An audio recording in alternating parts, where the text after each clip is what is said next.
नमस्कार दोस्तों, बहुत बहुत स्वागत है आपके अपने YouTube channel study with R K sir, जिसमें आज हम पढ़ेंगे कक्षा 12वीं जीव विज्ञान अध्याय 4 का भाग 2।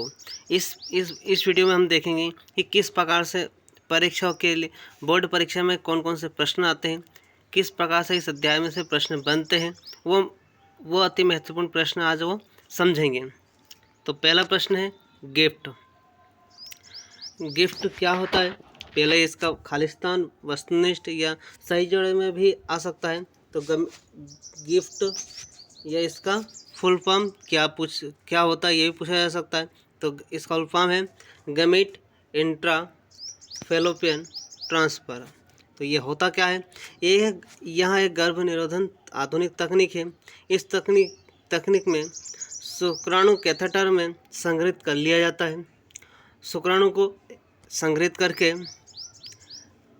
अंडाणु के साथ आर्टिफिशियल यानी कृत्रिम रूप से मिलाया जाता है ताकि निषेचन हो सके। तो यह गिफ्ट क्रिया कहलाती है। अगला प्रश्न है बहुत आईएमपी है, परखनली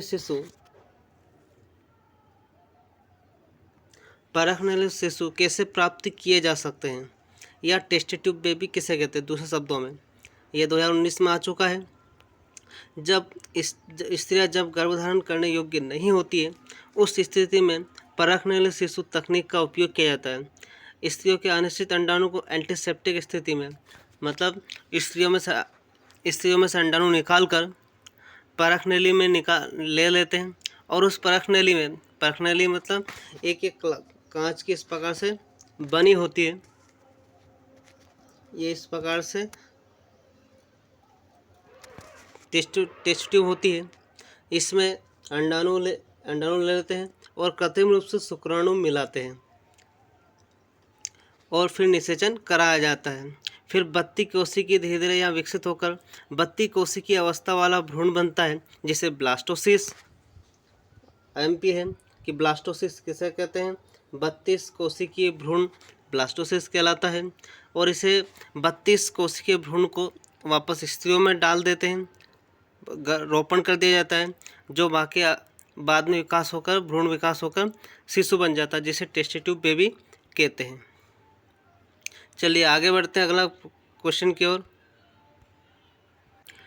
समाज में जनन स्वास्थ्य के महत्व के बारे में 3 विचार लिखिए। यह अति महत्वपूर्ण प्रश्न है कि जनन स्वास्थ्य क्यों जरूरी है, आखिर क्यों स्कूली शिक्षा में जनन स्वास्थ्य क्यों दिया जाता है। तो इसका क्या होता है फ़ायदा? तो पहला है जनन स्वास्थ्य समाज में विभिन्न यौन संचालित रोगों को फैलने से रोकता है, कि इससे जानकारी पता चल जाती है।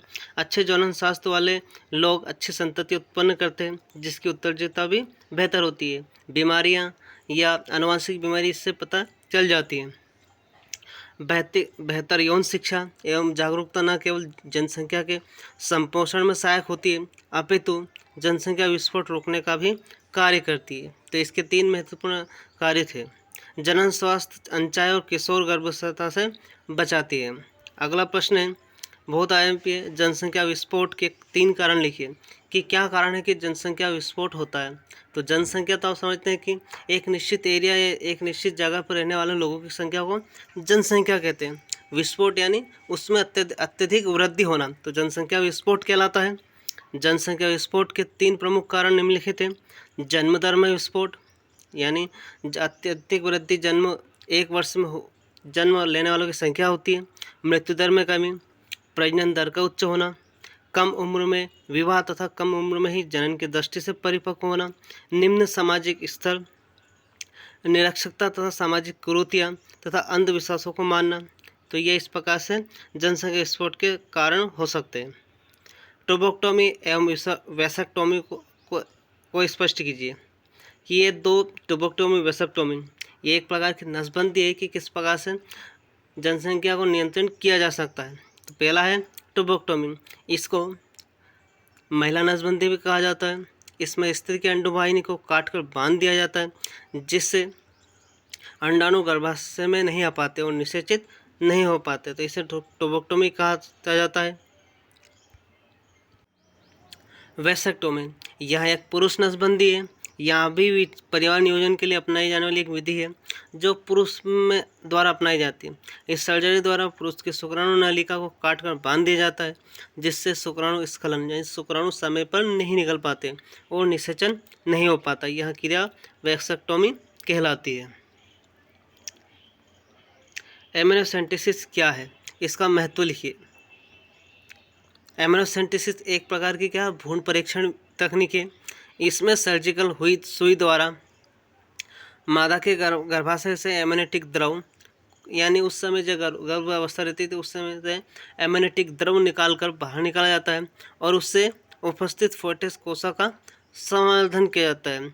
और इससे संवर्धन से कि ये पता किया जाता है कि कोई शिशु में किसी प्रकार की कोई बीमारी कौन जैसे निम्न बातों का पता लगाया जाता है, जैसे गुणसूत्र असामान्यता जैसे Down syndrome, Philadelphia syndrome, Edward syndrome, उपापचयी अनियमितताएं जैसे PQ, क्रेटिनिज्म, एलकेप्टोनीरिया।